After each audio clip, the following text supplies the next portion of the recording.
Quando o Brasil declarou guerra ao eixo, o ataque silencioso dos submarinos alemães, você já imaginou estar em uma praia brasileira e, de repente, sem aviso, navios começam a explodir no horizonte?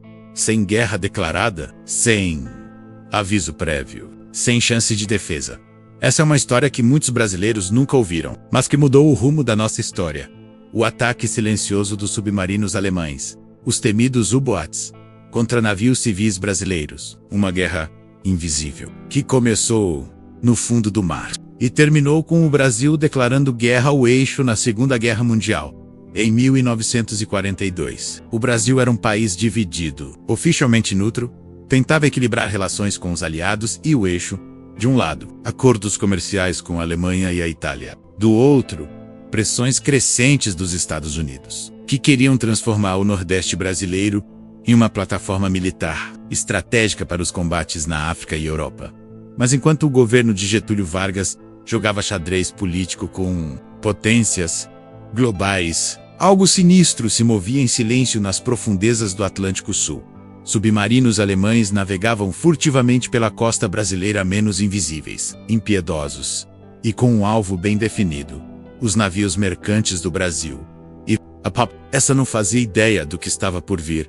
Imagine a cena: o navio Baependi, com 306 pessoas a bordo, entre elas, famílias inteiras, crianças, trabalhadores menos, navegando tranquilamente de Salvador para Recife. Era madrugada, em pleno mar, calmo, quando um torpedo corta a escuridão e atinge em cheio o casco da embarcação. O navio afunda em minutos. Não houve alerta. Não houve combate. Só o silêncio, seguido por gritos e destroços. Esse foi apenas o primeiro de uma série de ataques que, em questão de dias, ceifariam centenas de vidas inocentes. E o mais aterrador: não se tratava de soldados em combate. Eram civis brasileiros mortos, por um inimigo que sequer havia sido declarado oficialmente. Mas por que o Brasil? Por que, entre tantas nações, o litoral brasileiro se tornaria alvo de uma operação de guerra submarina? A resposta está no tabuleiro geopolítico da época. Com sua localização estratégica no Atlântico Sul, o Brasil era vital para as rotas comerciais dos aliados. Os nazistas sabiam disso e estavam determinados a cortar esse elo logístico com sangue. O que ninguém esperava era o impacto social que esses ataques silenciosos provocariam. O medo começou a se espalhar pelas cidades costeiras. Pessoas deixaram de embarcar em navios. Boatos circularam nas rádios. E a indignação popular atingiu um ponto de ebulição. Foi o início do fim da neutralidade brasileira. Uma neutralidade que não resistiria ao barulho de explosões no mar. Neste vídeo, você vai entender como esses ataques silenciosos, quase esquecidos nos livros de história, menos arrastaram o Brasil para o maior conflito da humanidade. Uma guerra que começou para nós não com tiros, mas com torpedos lançados do fundo do oceano, no início da Segunda Guerra Mundial. O Brasil era um país que caminhava sobre a corda bamba da neutralidade. Oficialmente não tomava partido, mas por trás dos bastidores, o jogo político era intenso, perigoso e muitas vezes contraditório. Getúlio Vargas sabia que o Brasil não era uma potência militar, nem tinha a força econômica para impor sua vontade em um mundo dilacerado por gigantes como Alemanha, Reino Unido e Estados Unidos. Sua estratégia: manter o país neutro pelo maior tempo possível e extrair vantagens dos dois lados. Enquanto a guerra durava entre 1939 e 1941, o governo brasileiro vendia matéria-prima e produtos agrícolas tanto para os aliados quanto para os países do eixo. Exportávamos algodão, borracha, minérios e recebíamos máquinas, tecnologia e promessas de cooperação. Vargas não era bobo. Usava a guerra para barganhar acordos industriais e apoio à sua política interna. Mas o tempo todo, um dilema crescia silenciosamente nos bastidores da diplomacia. De um lado, os laços históricos e culturais com a Alemanha. Havia uma enorme comunidade germânica no Brasil, especialmente no Sul, que preservava idioma, costumes e até escolas alemãs. O regime nazista mantinha relações ativas com o Brasil e via nossa posição estratégica com grande interesse. Para Hitler, o Brasil era uma peça que não poderia cair nas mãos dos aliados sem resistência.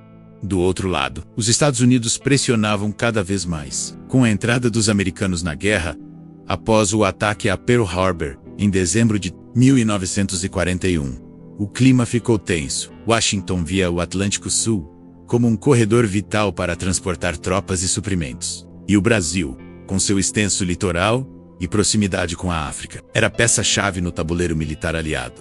Começaram então os acordos secretos. Técnicos norte-americanos chegaram ao Brasil para construir bases aéreas em Natal, Recife e Salvador. Em troca, o governo brasileiro receberia apoio financeiro, equipamentos militares e o mais cobiçado, menos ajuda para construir a Companhia Siderúrgica Nacional. Um projeto crucial para a industrialização do país. Vargas tentava disfarçar essa aproximação. O discurso oficial ainda era de neutralidade, mas os submarinos alemães sabiam a verdade. Para a inteligência nazista, o Brasil já havia escolhido um lado, e isso o tornava um alvo legítimo. A propaganda do governo tentava acalmar a população. A guerra parecia distante. As manchetes falavam de combates na Rússia, bombardeios em Londres e batalhas no Pacífico. Mas no fundo do mar, o Brasil já era parte da guerra, menos ainda que o povo não soubesse. E então, os torpedos começaram a chegar. A neutralidade brasileira, cuidadosamente equilibrada por Vargas, estava prestes a ruir. E não seria por escolha diplomática. Seria pela força brutal da realidade. Navios afundeiros, sangue nas águas, e uma população em fúria. O próximo capítulo dessa história revela como os U-boats alemães iniciaram uma ofensiva mortal nas costas brasileiras. E como, em poucos dias, o país foi sacudido por um massacre marítimo sem precedentes. Em 1942, enquanto o Brasil ainda hesitava em se comprometer oficialmente com a guerra, a Alemanha nazista já havia tomado sua decisão. O país tropical que flertava com os aliados precisava ser punido, e a punição viria do fundo do mar. Os protagonistas dessa ofensiva invisível eram os U-boats, submarinos alemães projetados para uma única missão: afundar tudo o que navegasse em direção aos interesses aliados. E eles faziam isso com frieza. Essas máquinas de guerra, movidas a diesel e eletricidade, eram rápidas, silenciosas e, acima do tudo, implacáveis. O Atlântico Sul, até então relativamente calmo em relação ao teatro europeu da guerra, passou a ser um novo campo de batalha. E o Brasil estava bem no meio dele. Os primeiros indícios de que algo estava errado começaram a surgir em janeiro de 1942. Navios brasileiros começaram a desaparecer misteriosamente em alto mar. Nenhum pedido de socorro, nenhum sobrevivente, apenas o silêncio. E, dias depois, destroços boiando no oceano. O mar deixava pistas, mas o governo hesitava em reconhecer o que muitos já temiam. O Brasil estava sob ataque. A situação ficou mais evidente quando o navio Cabedelo foi torpedeado, em fevereiro de 1942. Era um navio mercante desarmado, sem qualquer valor militar, mas para os U-boats, qualquer embarcação que navegasse para portos aliados era um alvo válido. Civis, tripulantes, pescadores, todos passaram a ser vítimas potenciais de uma guerra que se movia nas sombras. Esses ataques eram planejados, com precisão matemática. Os alemães sabiam as rotas comerciais, monitoravam o tráfego marítimo, e com as bases submarinas instaladas no Atlântico, especialmente na costa oeste da África, os U-boats podiam operar por semanas sem serem detectados. Era o cenário perfeito para o terror subaquático. Um dos mais ativos nessa ofensiva era o U-507, comandado por Arushek, um capitão experiente que navegava com ordens claras: destruir o maior número possível de navios brasileiros. E ele cumpriria essa missão com uma eficiência cruel. Mas isso é assunto para o próximo tópico. O que importa aqui é entender que esses ataques não foram erros ou acidentes de guerra. Foram operações calculadas. A Alemanha queria intimidar o Brasil, destruir sua infraestrutura naval e, principalmente, mandar uma mensagem: vocês não podem apoiar os aliados sem consequências. E, de fato, as consequências seriam devastadoras. A população brasileira, que até então via a guerra como algo distante, começou a sentir seu impacto nas praias. Corpos começaram a ser encontrados nas areias. Pedaços de embarcações apareciam na costa, boias, destroços, malas, tudo vindo do mar, como lembrança de que o país já estava em guerra. Mesmo sem declarar, a mídia aos poucos começou a noticiar os naufrágios. Mas o governo ainda tentava controlar a narrativa. A última coisa que Vargas queria era uma histeria nacional. Mas ele não conseguiria esconder por muito tempo o que estava prestes a acontecer. Porque o que viria em seguida não seriam mais ataques isolados, seria um massacre. Um massacre que começaria no mês de agosto, uma chacina marítima que mergulharia o país no luto e o empurraria, de vez, para dentro da Segunda Guerra Mundial. Agosto de 1942. Um mês que deveria ser como outro qualquer no litoral brasileiro. Mas em vez de sol e tranquilidade, o mar traria morte e caos. E o responsável? Um único submarino nazista, o U-507, comandado pelo capitão Aruschecht. O U-507 navegava com ordens claras da Alemanha: destruir navios brasileiros menos mesmo civis, para intimidar o país e sabotar qualquer aproximação com os aliados. Mas o que ele fez ultrapassou qualquer regra de guerra. Entre os dias 15 e 19 de agosto de 1942, uma sequência brutal de ataques mergulhou o Brasil no luto. Era como se o oceano tivesse se transformado em um cemitério. Tudo começou com o Baipendi. Na noite de 15 de agosto, um navio lotado de civis, incluindo mulheres, crianças, idosos, trabalhadores. O torpedo atingiu o casco em cheio. Em minutos, o navio afundou. 270 pessoas morreram. No dia seguinte, o Araraquara, mesmo destino. Mais civis, mais mortes. 131 mortos. Horas depois, o Itagiba. 36 mortos. Em 3 dias. O U-507 já havia causado o maior ataque contra civis brasileiros da história moderna. Mas ele não parou. Em 17 de agosto, afundou o Aníbal, Benévolo, que transportava retirantes nordestinos fugindo da seca. Famílias pobres, desesperadas, tentando recomeçar suas vidas, foram torpedeadas sem misericórdia. 150 mortos. Em 19 de agosto, o navio Harará tenta resgatar sobreviventes. É atingido também, 20 mortos. Ao todo, em apenas 5 dias, mais de 600 brasileiros morreram, menos a maioria civis indefesos. O mar virou cova rasa. Os jornais começaram a estampar manchetes que antes eram censuradas. As notícias se espalharam como pólvora. O Brasil inteiro ficou em choque. O luto tomou conta das cidades, enterros coletivos, praias cobertas de corpos, e um país que não entendia por que estava sendo atacado tão violentamente. A comoção rapidamente se transformou em ira. Nas ruas, multidões invadiram e destruíram clubes, lojas e empresas de descendentes de alemães, italianos e japoneses. Foram dias de quebra-quebra e linchamentos. A paciência havia acabado. O povo pedia justiça, pedia resposta, pedia guerra. A pressão sobre o governo de Vargas foi avassaladora. Até então ele mantinha a neutralidade como escudo político. Mas agora, não havia mais como fugir. O Brasil não podia ignorar mais de 600 mortos civis em seu próprio território.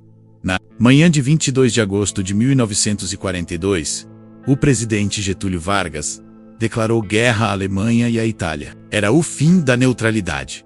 O Brasil, pela primeira vez em sua história, estava oficialmente em guerra contra potências europeias. Um país até então à margem do conflito global, agora se tornava combatente, declarado na Segunda Guerra Mundial. Mas essa decisão não foi fruto de estratégia diplomática. Foi uma resposta ao terror, à dor, ao sangue derramado no mar. O ataque do U-507 não apenas matou civis. Ele destruiu a ilusão de que o Brasil poderia se manter neutro. E com isso, começou uma nova fase da nossa história.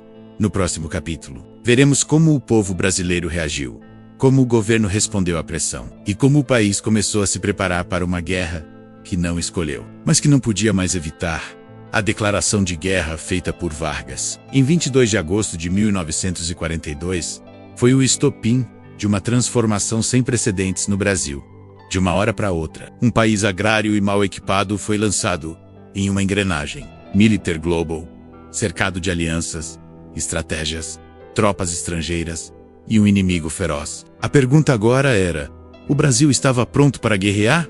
A resposta foi rápida e pragmática: não, mas isso estava prestes a mudar. Assim que a declaração foi oficializada, os Estados Unidos intensificaram sua presença em território brasileiro. No acordo firmado com Vargas, já nos bastidores desde antes da guerra, menos os norte-americanos montaram bases aéreas no Nordeste, especialmente nas cidades de Natal, Recife e Fortaleza. Essas bases seriam fundamentais para o transporte de tropas e suprimentos entre as Américas e os teatros de guerra na África e Europa.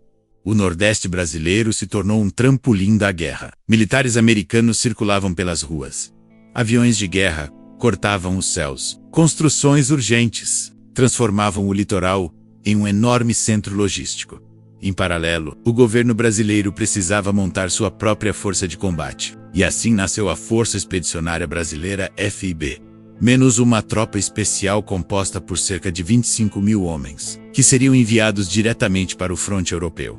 Mas a formação da FIB foi tudo menos simples. O país não tinha uma estrutura militar, os soldados não tinham treinamento adequado, os uniformes eram improvisados e o armamento estava ultrapassado. Alguns oficiais do alto escalão sequer acreditavam que o Brasil deveria enviar tropas para fora, menos outros, temendo o ridículo internacional. Chegaram a zombar da ideia.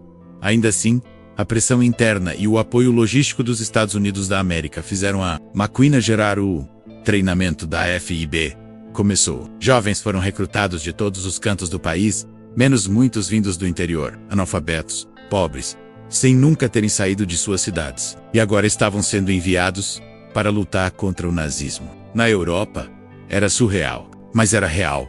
Em paralelo, a Marinha Brasileira também se reorganizava, com novos navios escolta fornecidos pelos aliados e o início de operações de patrulhamento no Atlântico Sul. A aviação recebeu aviões modernos, como os P-47 Thunderbolt, e passou a atuar tanto na defesa do litoral quanto em missões táticas no Mediterrâneo. O impacto da guerra também foi econômico. Com apoio norte-americano, Vargas finalmente viabilizou a criação da Companhia Siderúrgica Nacional, uma das maiores conquistas industriais do Estado Novo. A guerra, paradoxalmente, acelerava a modernização do país. Mas essa entrada na guerra tinha um custo. Famílias separadas, jovens mortos, dores que cruzariam oceanos. E, acima de tudo, um inimigo real, um exército organizado, implacável, forjado no ódio ideológico. No próximo e último capítulo desta história, veremos como os soldados brasileiros cruzaram o Atlântico rumo à Itália, enfrentando frio, lama, montanhas e a máquina de guerra nazista, menos em batalhas que hoje poucos lembram, mas que provaram ao mundo que o Brasil lutou e venceu.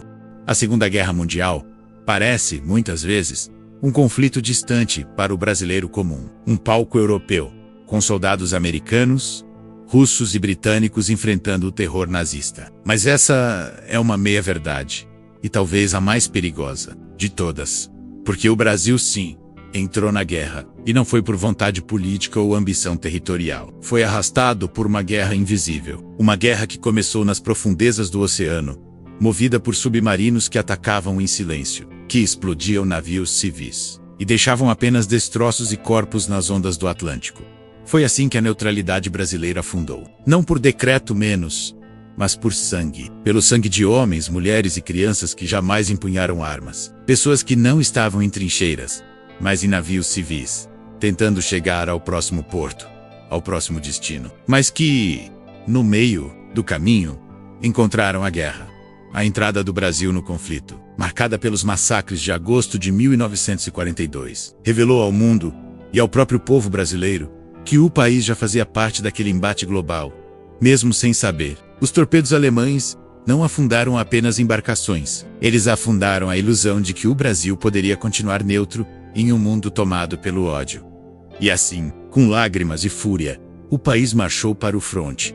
A FB, formada às pressas, atravessou o Atlântico e combateu na campanha da Itália, enfrentando trincheiras, minas, inverno rigoroso e a elite do exército nazista. Lutaram em Monte Castelo, Montese, Fornovo, e deixaram sua marca escrita em sangue. Suor e bravura foram pracinhas esquecidos, heróis muitas vezes silenciados, jovens que saíram do interior do Brasil e voltaram com cicatrizes que jamais fechariam. Alguns voltaram, outros ficaram enterrados longe de casa, sob cruzes brancas em solo estrangeiro, mas todos eles, vivos ou mortos, carregavam uma verdade que a história tentou esconder.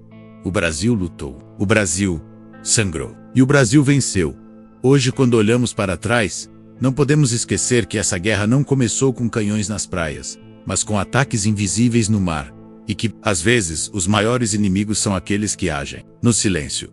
Por isso, lembrar essa história não é apenas um dever histórico, é um ato de justiça, para que os navios afundados não sejam apenas números, para que os mortos no Atlântico tenham nomes e para que o Brasil nunca mais subestime o preço de sua própria paz. Se essa história te impactou, dá seu like e se inscreva no canal. Aqui, a Guerra Esquecida volta a ser contada menos sem censura e sem filtros.